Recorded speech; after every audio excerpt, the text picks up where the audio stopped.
Hello, listener. This is Marty V, and I have exciting news. Romance Writers Therapy is now sponsored by Plotter.com. That's Plottr.com. And as you remember from our conversation with Troy Lambert, Plotter is a storyboarding software that makes moving around the pieces of your story in a really color-coded, lovely way, but also very intuitive to use the software. So if you haven't checked out Plotter.com, go do that. Thank you, Plotter, for sponsoring our adorable little podcast, and we're happy to bring you on board.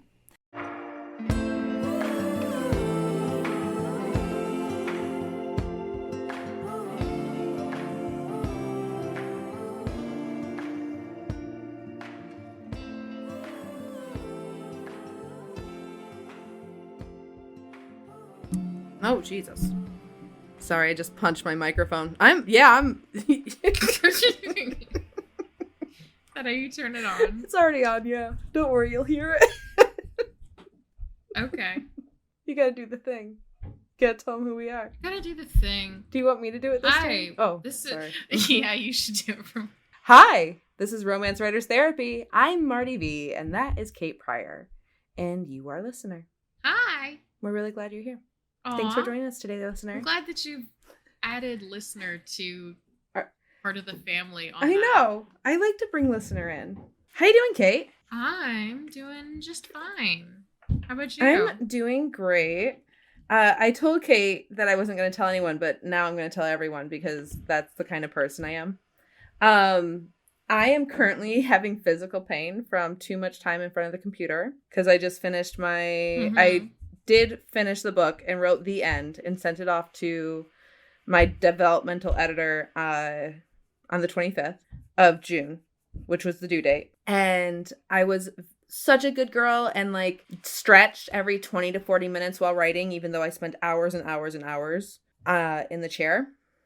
But then on Saturday, I just rediscovered Stardew Valley, and it's a phone app.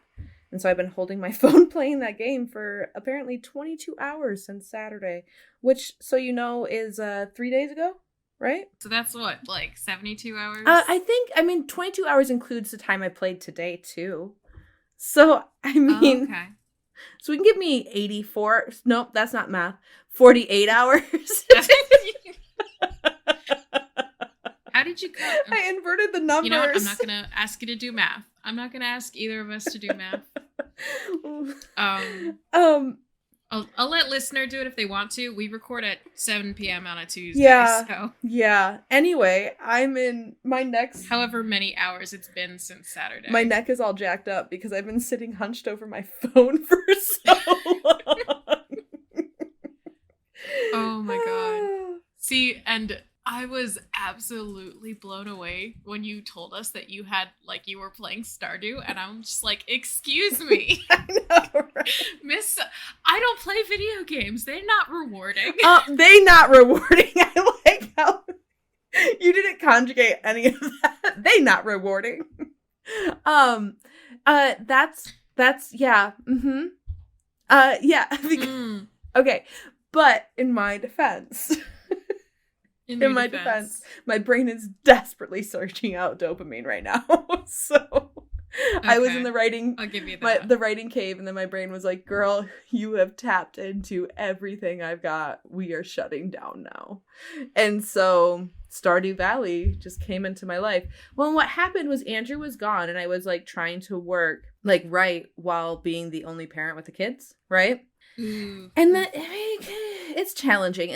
And like, it really takes like a mindset of like being like, if I get interrupted, that's totally fine. My number one objective has to be the kids. Right. Yeah. But it does make writing just the most like mentally draining experience. Right. And Jude really wanted to play Clash of Clans, which is a game that Andrew and I both play, but she really wanted her own and not to use one of our bases. I'm like, girl, there's like real people that you're playing against, and I just don't want you like on the internet all willy-nilly like that, right? Like she just turned 7. Like I'm not cool with like that lack of supervision. And so I was like, you know what, Stardew Valley was really fun when I played it before, and so I downloaded it knowing it was probably a bit more complicated than like she's gonna be able to do, but she still had a lot of fun, and she was like asking me for help, and I was like, God, this just looks like fun to do, right? So I re-downloaded it, and instead of writing on Saturday, I just sat and played Stardew Valley next to Jude while she played as well, and Ash watched excavator like YouTubes, and we just hung out on the sofa. I cannot tell you like how out of character that is for our household to have that much screen time for literally everybody. Like, that's just so out of character for us. When you're the only parent there, yeah, and you're tired, I and like cannot. I was just like, you know what, this is the path of least resistance right now, and I just really think that's where I need to be. I don't regret that choice at all. At all. And like Jude's having a really good time playing the game. I'm having fun playing the game. Hooked on. Yeah. Yeah, I am. I've gotten to winter now. I'm like halfway through the winter phase of the first year. And so I'm a little bit more like I can chill, right? Because I don't have all the crops to take care of. Yeah. Yeah. How was your weekend? What happened? Oh, God, I don't know what I did over the weekend. What did I do over the weekend?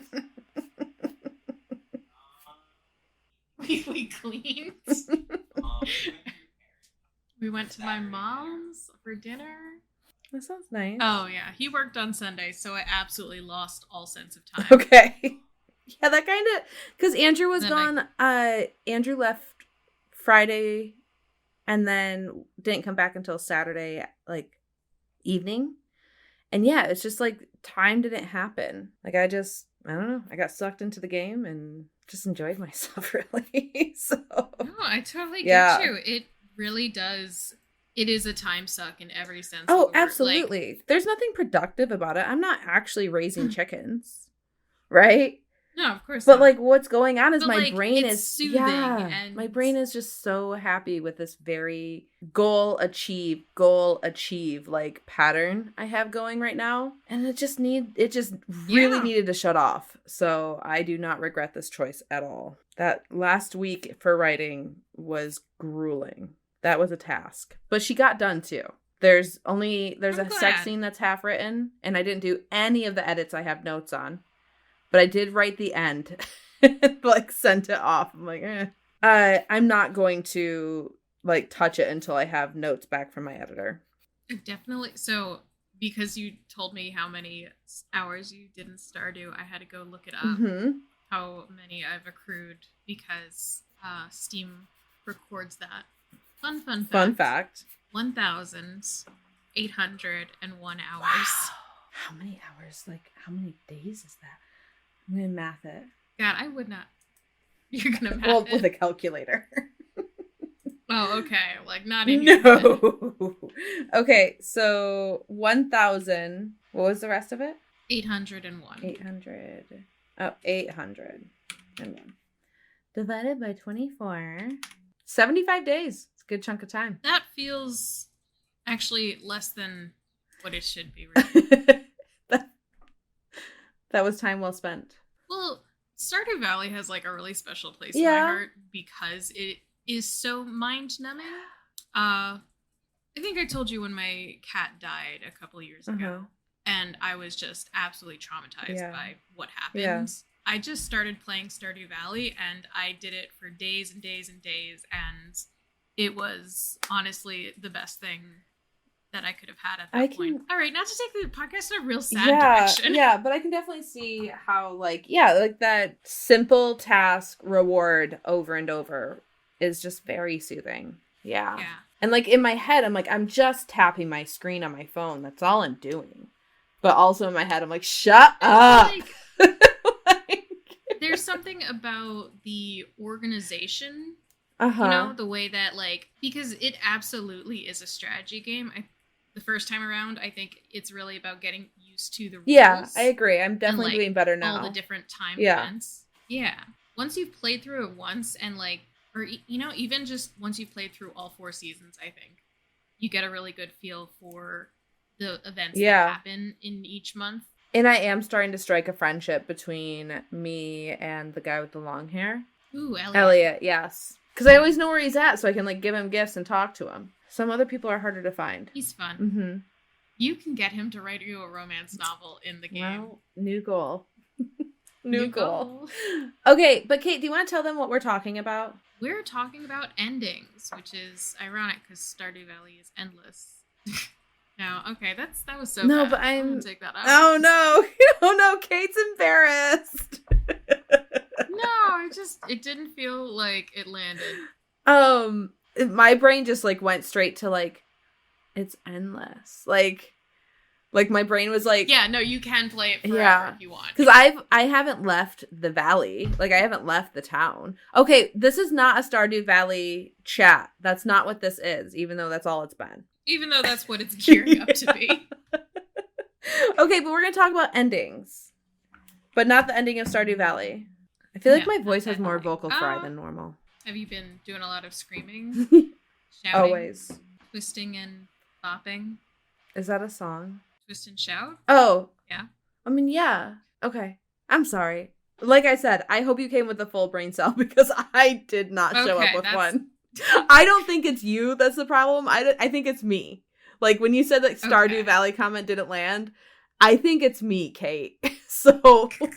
Well, okay. We're talking about book endings, writing the ending, and the endurance that it takes to reach the end of a story, and what else did we talk about?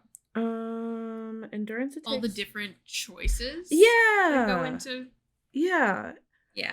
Because like I technically wrote the end, but there is still like half a sex scene to write. But like, I mean, you get the point of what's about to happen here. And I didn't have time to finish it.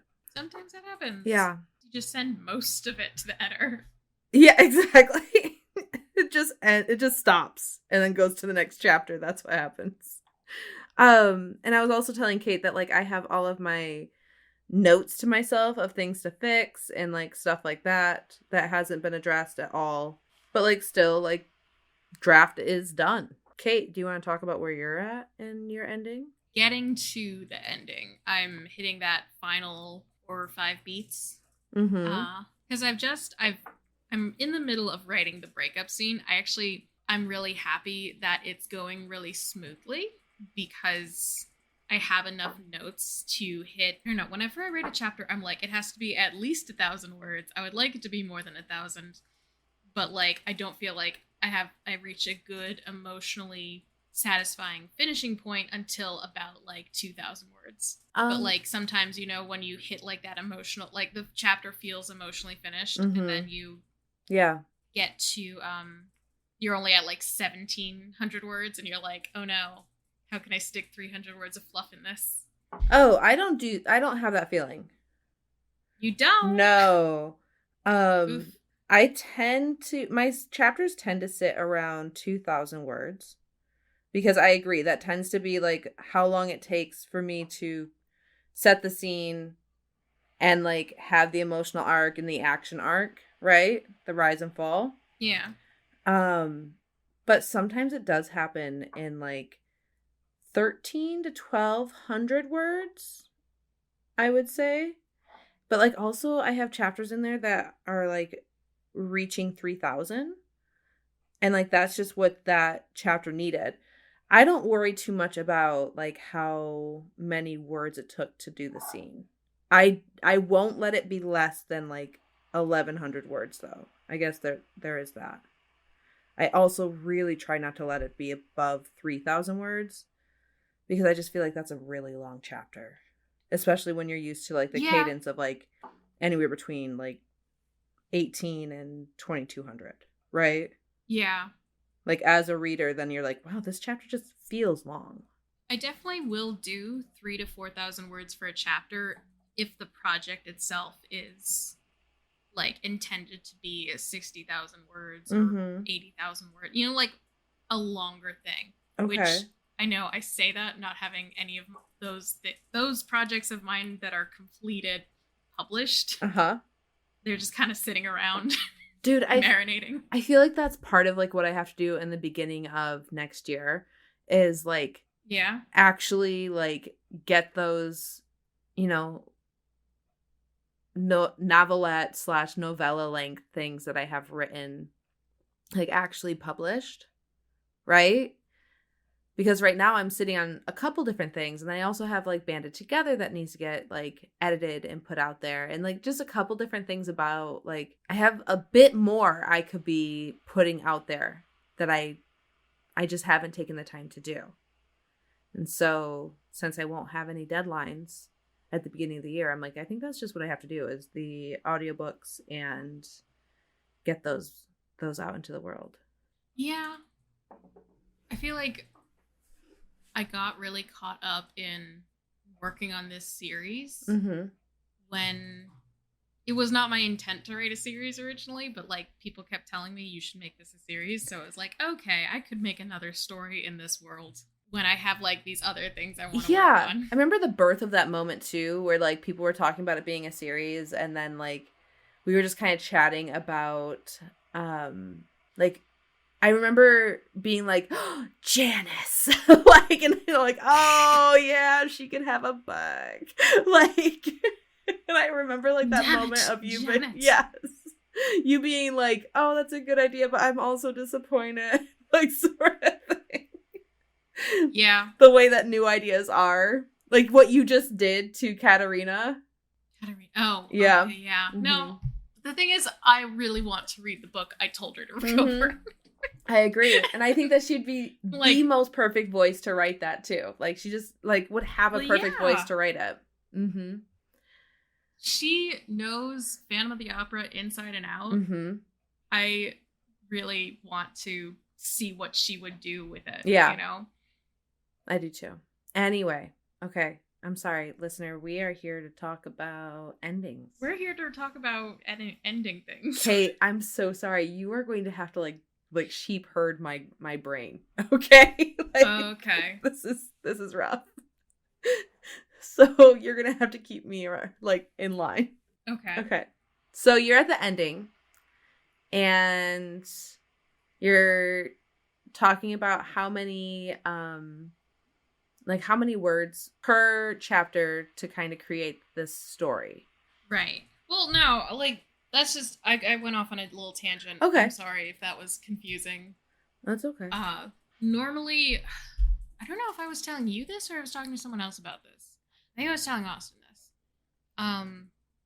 When I write a chapter, I have a bunch, when I write, I put all my notes into the draft, and I just kind of, I don't have a hard outline. I just kind of make all the different beats from Romancing the Beats the heading, so I know what I'm supposed to be accomplishing each chapter, basically, because I make them their own chapter, and then I kind of toss my notes haphazardly. All right, this might happen here. This is probably a good idea that fits that beat. But obviously, like, I'm not thinking too hard about it, so it's like, this is subject to change. Yeah. And God, I forgot where I was going with this. Oh, I can say that was also how I wrote Just Fake Married. But since then, I have stopped, like, hard following the beats, because, like, I've just really realized, like, my intuition is going to, like, create that beat point just based on, like, me knowing, like, where I have to get some point in the story, and then there has to be these tension moments in between. Does that make sense? I'm just trusting the fact that, like, I tend to be very intuitive about everything I do. Does that make sense? I getcha. Yeah. No, I feel like intuitive storytelling is 100% a thing. Yeah. And, like, that's its own thing. I could. It really is. Yeah. Okay, so you have your beats. Yeah, you have your beats. You have your notes. And so, you know, every now and then, like, various point, like, so I write from the beginning to the end as much as I can. Sometimes I do skip ahead and start to write most of a chapter, but I won't consider that chapter done until I've kind of written to that point and make sure it all seamlessly blends together. And where am I going with this? Oh, brain. Oh no. Brain. You have the brain cell. I know. I'm trying so hard to hold on to it too. I can't carry this weight. I'm so sorry. I am no help. So I have to purge some of my notes a lot of the time halfway, like at various stages through the writing process, because I'll go through and cut out things that no longer fit with the plot, even if it was like a whole scene idea. It's like this gets saved for a different story than that kind of thing. Yeah, I get new that. Notes get added in, you know. Yeah. So by the time I reach the end, I don't always have a lot of notes left over. But for this one, I actually do have quite a lot of like notes on how all the things are going to go. And it's like sort of an outline, sort of like sketched out scenes. And I have enough that a lot of chapters actually have, in my mind, minimum word count for a chapter. Okay. And the act of sewing them together with kind of like paragraphs kind of connecting the various scenes in the chapter is going to probably hit that like 2,000-ish word count per chapter. Okay. Yeah. Okay. I'm sorry I'm trying to describe the insane math that I do that like has absolutely zero like relevance on how you actually should be writing. But like I definitely get that, especially I definitely get how you don't have a lot of notes at the end of your draft, because like you will go through and like fix major plot points before continuing on. And like stuff like that. Like I can see why at the end of the draft you tend to have like a cleaner story. Where I know particularly with this book, like motives do not follow a through line. But now that I've written the end, and an ending that I feel good about, like I really do feel that this is going to be the direction of the ending, right? And unlike when I wrote the end of Just Fake Married, and I was like, I just got to write something that is an ending, knowing that it was wrong, right? I just had to end it so someone else could look at it and tell me exactly what was wrong and I could fix it, right? I was able to see before actually, like I couldn't continue writing in the direction I was writing. Okay, listener, I got to the point where I had the breakup and I had the Dark Night of the Soul and I had the Wake Up half written, and I realized like I can't finish this because the breakup is wrong, the Dark Night of the Soul is wrong, and what I have of the Wake Up is also wrong, right? Yeah, you were agonizing about that. Man, it was ruining me. I couldn't finish it. And so I had like 2 or 3 days, no, I had like 5 days left before my deadline. And I went back and rewrote those scenes. And so now that I've rewritten them and I could sense what was wrong, I was able to get all the way to the ending.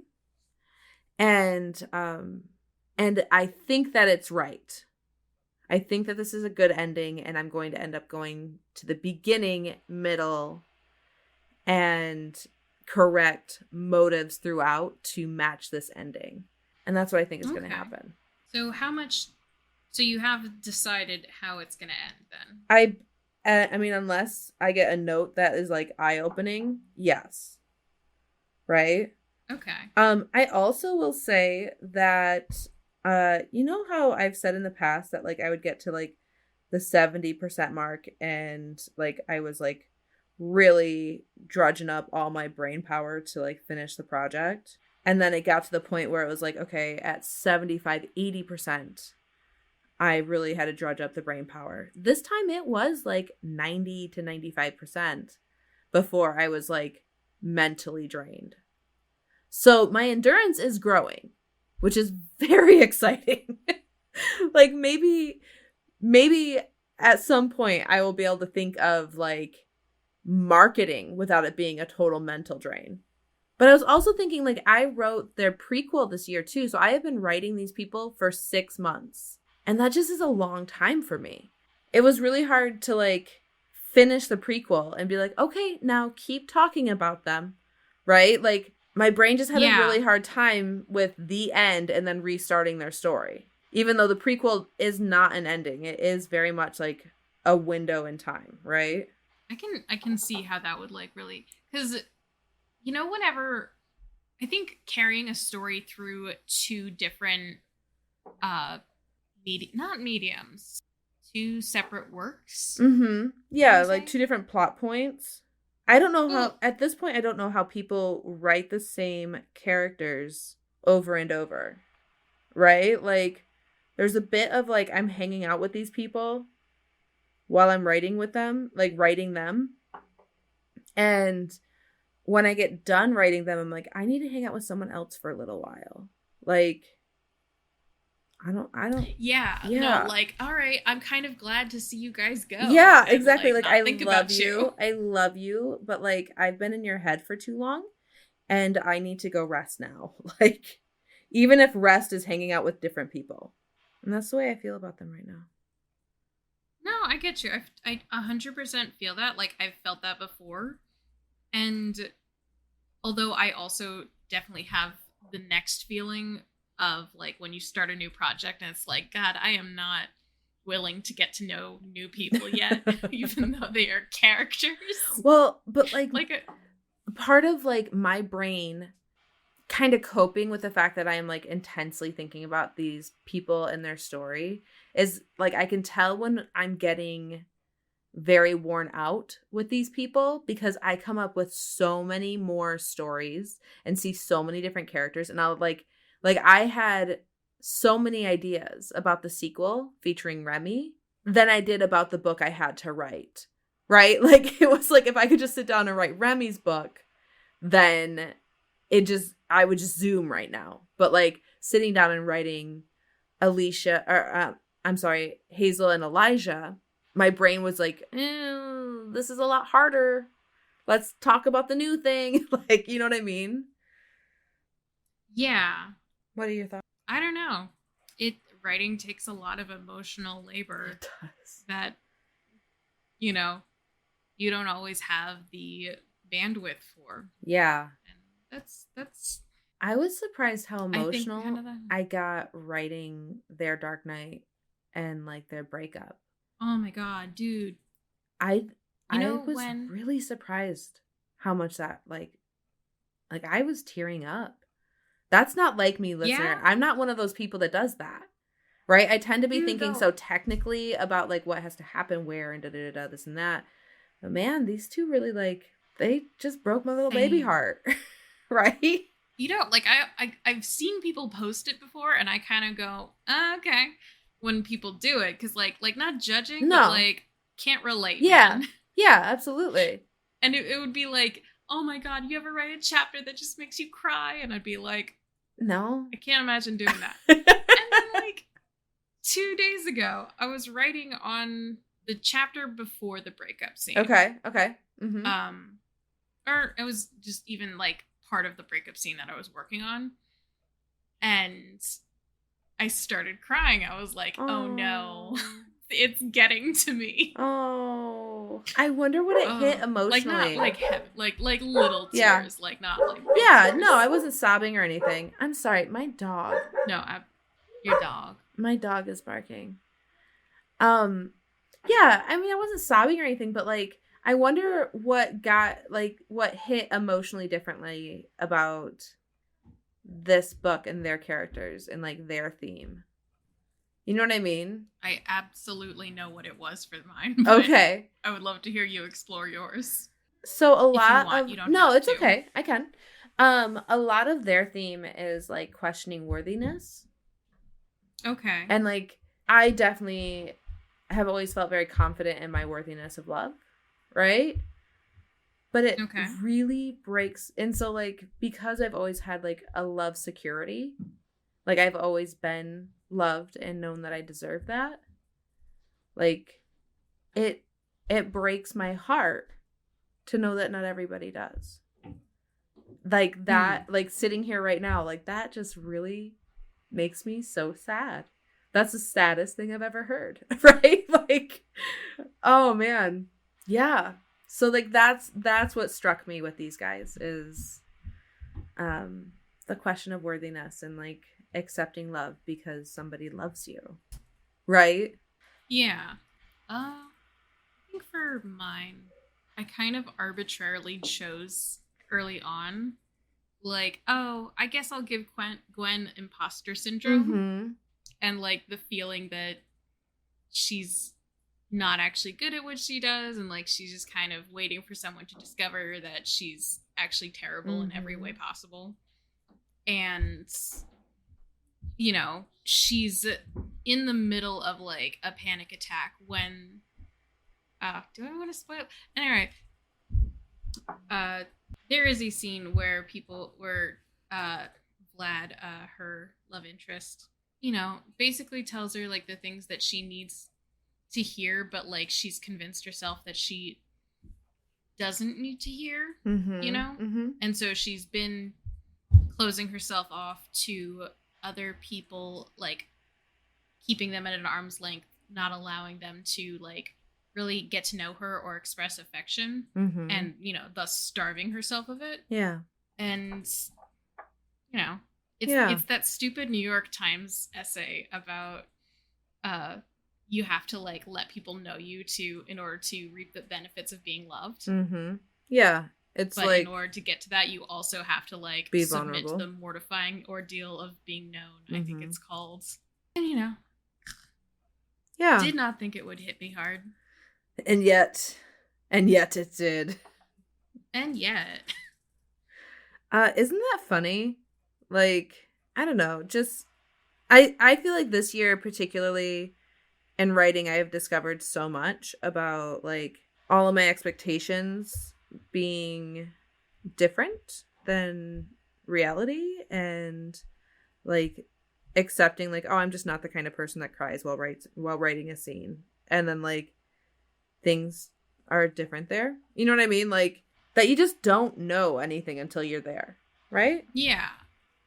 No, I understand. Okay, so we are romance writers therapy, so us talking about our feelings makes total sense. But in case listeners like, wow, you guys window into your soul. Okay. This is not what I wanted to hear. I thought I was here for endings. Yeah. So happy endings. What else would you share about like your process with like getting to the end, and like what hurdles you go over to get there? I feel like a hurdle that I absolutely is mandatory in my writing process, and I hate it, is that I need to let a project rest for what feels like an ungodly amount of time. Like when you're actually done? No, before I even write the ending. Okay. Like, sometimes I need to put something down and give it a break before I hate it. And then, like, come back to it renewed and refreshed and ready to, like, have good ideas. Because, like, I've been thinking so much lately that something that I feel is true for my writing process, and just also who I am as a reader, is if my philosophy is if you don't enjoy writing it, people aren't going to enjoy reading it. Okay. And that's kind of like what I'm trying to stick to, but like I do fall away from that every now and then and kind of forget that if I'm not having a good time, I don't think other people will have a good time reading it. Okay. Which may not be true. This is not scientifically founded. This is just me. I can say that I have had the experience of quite a few scenes that were really challenging for me to write, have gotten really positive feedback. Right? So like I get that. Yeah, the way I don't feel that way. But I do love you prioritizing like actual enjoyment of what you're doing. Yeah, no, I think that it's a good way to frame it. Yeah. I had a thought, Kate. You had a thought. Where to go? Oh God. Okay. Talking about enjoying writing, enjoying the scene. Oh, you were talking about like getting to the point and stopping before you hate it, right? Like this is definitely, I have a point in like the writing process where I am like, this book is not salvageable. Like this book is not salvageable. Like I should just throw this book away.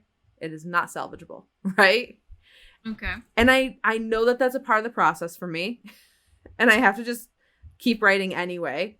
Because the book is salvageable.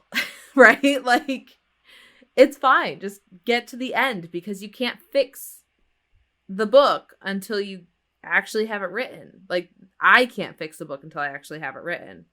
So it's just really funny that, like, at that point, you have already paused and taken a break. And I'm like, if I stop now, I will never come back to it. Like, I need to push to the end, or I will not come back and finish this. Do you feel like you have projects that you have stopped at that point and, you know, you haven't come back to them? Absolutely 100%. That was how I didn't finish anything for so long. Was because, like, I would be working on it and it's getting hard and my brain is, like, supplying me all these other ideas. I'm like, you know what? I will just write on this and then I'll, like, write a little bit of each of them, right? And then I'm like, you know what? It's just, I'm not moving very fast, so I'm just going to write on this new thing instead. And then I'd get to the point where the new thing was now the challenge, and I would then start thinking about new ideas that were shiny and pretty, and I'd run off with them. Shiny and pretty ideas are so good. They are so pretty, right? Like, I have to say, though, the shiny and pretty idea is really great. I have been using it lately as, like, a carrot. Does that make sense? Yeah. Like, and sometimes, like I'll say to myself, okay, if I can just, you know, work on this a little bit during the day, later tonight I will allow myself to work on the thing that I actually am, like, really excited about. See, but if I do that, I will just stop working on the thing during the day. I will do that for a little while, and then I'll be like, you know what? It's fine. I can let this one just go because like, clearly it's not very good, or else I wouldn't be able to be distracted from it. Right? Like, I will get lost in like my own logic and weeds, and I will not finish it. Like, there's nothing wrong with your process. It's just really funny how different, like, we get at that moment. Where if you were to force yourself through it, like, you would hate it and therefore not want to share it. Right? Yeah. Yeah. Yeah, pretty much. Yeah. Where if I don't force myself through it, I will never finish it and I'll have nothing to share. But the forcing part is getting I don't know that later. Yeah? Yeah, because I didn't start hating it until about, like, 85 to 95%. Right? So somewhere around, like, that percentage of the book being completed. Somewhere around 85% for sure. Well, and so this is definitely, like, you felt like on earlier previous projects you've had a harder time with it earlier. Yes. I think I started hating Just Fake Married at, like, the 65-70%. So, like, I'm making progress. Like, I am getting to the point where, like, maybe I won't hate a book, right? Like, maybe. I'm going to take a picture and send you my nails because they look so cute. Okay. I've been thinking that, like, we should start, like, sharing pictures of our nails with, like, every episode. Yeah, with, like, the episodes. I don't do my nails every episode, but well, you're gonna have to start. I'm joking. You don't have to. I'm gonna need more colors. I shared with Marty, listener, right before the podcast, because she was telling me about all the different colors of nail polish she has, and, like, she can never decide. And I was like, I have maybe 5-6 shades of pretty much the same pink, just slightly different.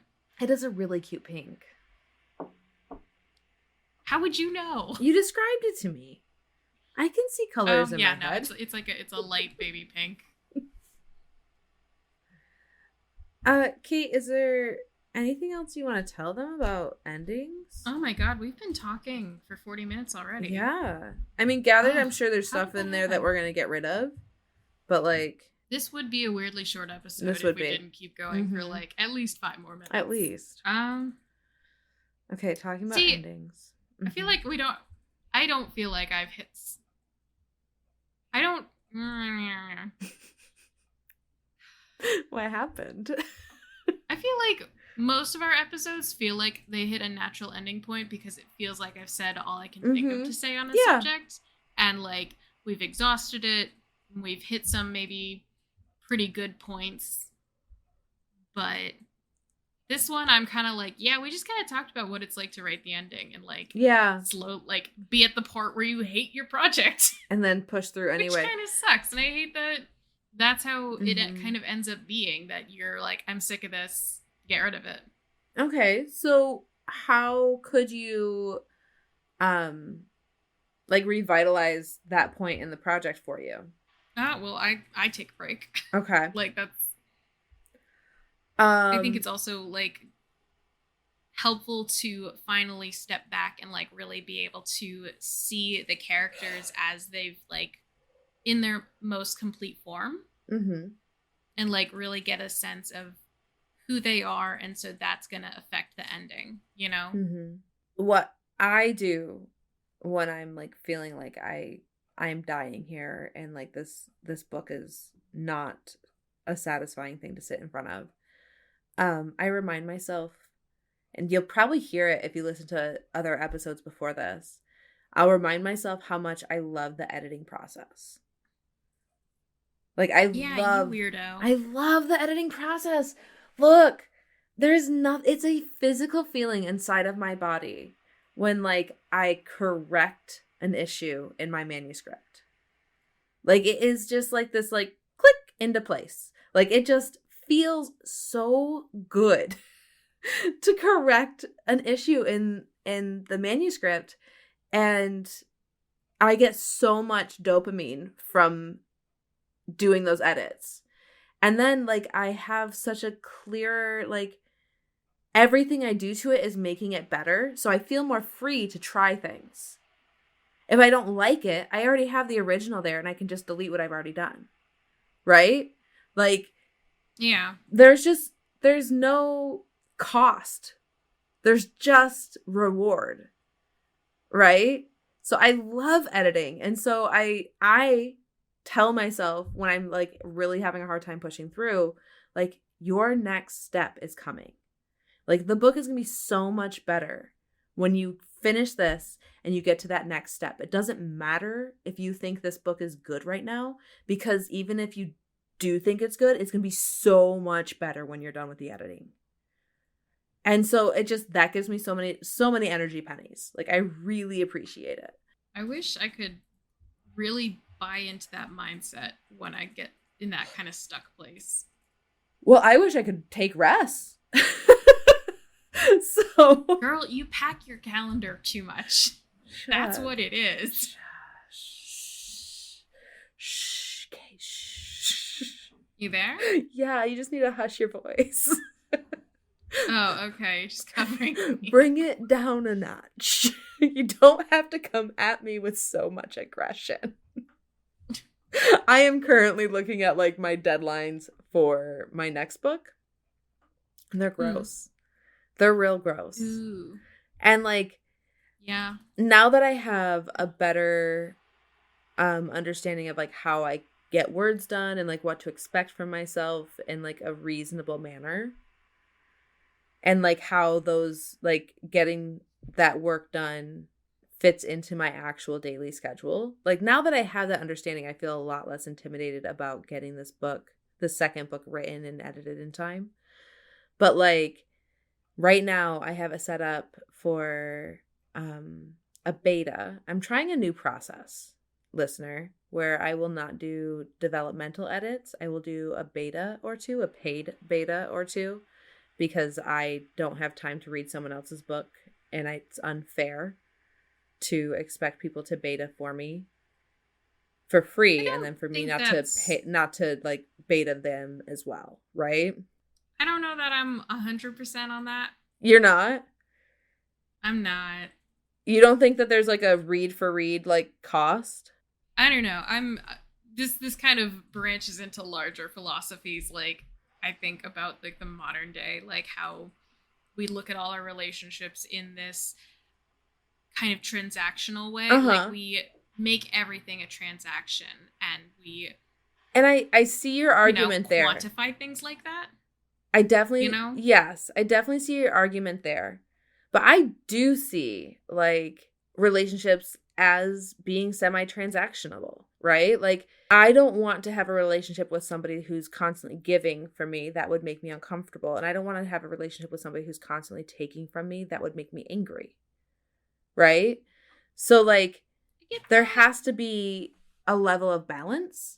And then, like, with beta reading, like, if I were to have a free beta done and, like, someone really took their time, they really gave me a very thoughtful response, like, stuff like that, I don't have the time to reciprocate. Also, I'm not good at completing books even when I'm enjoying them, right? Like, I'm just not good at it. I get too distracted. I get too focused on other things. So I would not feel comfortable not returning the favor. But if I'm paying someone, I feel fully comfortable doing that, right? Also, I expect more than, like, I liked it or this one thing could change, right? Like, True. I'm looking for a beta or two that is going to replace my need of a developmental editor, right? And while Kate, I feel like would get that from you, I also feel like I wouldn't feel right asking that, not knowing if I was going to be able to read for you when the time came. But, like, one of my favorite things to do for you is to beta for you, just so you know. Like, I do actually really love that. So even if you never beta for me again, but I still beta for you, like, that's okay. I feel a lot of the points you're making because I'm also terrible at finishing a book that someone has given me. Like, even if there was no, huge hiccup, mark it up with criticisms, like, yeah, absolutely. No, like, if it was just finish this book, I would struggle with that. Yeah. Because I'm such a mood reader. Me too. And then also, like, I do read for enjoyment. And so, like, when I have to beta read, it's now not something I'm doing for enjoyment. And so I don't like the way it crosses hairs in my brain. Right? Because then the books I am reading for enjoyment feel like work. And so I do like beta reading for people. I just don't want to have to commit to have to beta read. Does that make sense? Yeah, no, I get that. So, like, paying someone to do it takes the stress off. But anyway, so that right now I have a beta reader scheduled for October 9th. And I'm supposed to get it back the 20th, right? It has to go to copy edits in early November. And then proof edits November 16th. So, like, I don't have a whole bunch of time there in between copy and beta to make developmental changes. And so what I'm hoping is that I can have another beta set up earlier, like maybe like mid to end of September. So I can do a round of edits, send it to this beta, do another round of edits that hopefully won't be as extensive, and then send it off to copy. Does that make sense? I think it's a good schedule, and if it works for you, it works for you. I mean, we'll see if it works for me. Time will tell. Literally. Like, we'll see. All right. Well, this was a weird episode. It was a little weird episode. I feel like the energy was up and down. Oh gosh. Hot potatoing the brain cell. But, like, Kate, I just really think we did not come with a normal Marty to this party. Like, we got Stardew Marty. We got Stardew Marty. Yeah, she's real stardy, not real finishy. No, I meant Stardew. Oh, that's Marty. Hilarious. Yeah, we did get Stardew Marty. My body's feeling a lot better though. Like, I'm feeling so much better. Kate, do you have a piece of writing advice? I don't know how I always come unprepared to this part. I mean, I can give mine right now. Go for it. When you are able to, like, when you've finished the book, you made your deadlines, find a way to switch off. Like, I'm like laughing at myself for how much Stardew Valley I've written or I've played and like stuff like that, but like I cannot tell you how much better my brain feels right now just because like the last 48 hours has been nothing but like the bare minimum it takes to get my life through a day and a lot of Stardew Valley. I feel really good about it. Like, I feel so chill right now. So that's my piece of writing advice. Find a way to switch your brain off. I would say if you... Well, so this is just like kind of a random thought. Like, it's not hard advice. But I find that I have such a hard time visualizing my characters and like really pinning them down as people who what their personalities are. Mm-hmm. That and like this I struggle with like the whole book, and then it's like, well, if I had just like I say this because I am drawing today and I drew the characters and I was like, oh, now I know what their personalities are. And it's like, that's so I should have just done this earlier. That's so I'm funny. like a little mad at myself about that. And no, obviously you don't have to commission art if you can't draw yourself, but you know, I think it's a good if you like make a Pinterest board and like you can create those visual aids for yourself. It's silly and I don't feel like it's great writing advice, but at the same time, if it helps, it helps. I will say there were, particularly at the end when I was having a harder time like finding new ways to describe, I was like pulling up my image and like, okay, how would I talk about this person's hair? Right? Like, yeah. I used that myself. Also, because at the beginning of the book, I gave Elijah like a beard that gets a little bit more like mountain man-y through like the first half of the book. Vision, like the picture I have, there is no beard on the man. And so I realized at some point I stopped writing the beard. So I had to figure out where that point is. And then mention the beard a couple times. So yeah, that happened. Anyway, listener, I hope you are also making your deadlines and that you're letting yourself enjoy life. What about you, Kate? Do you hope that for listener too? I think we're good to wrap up. Right. Yeah. Have a good one. Bye, listener. Bye.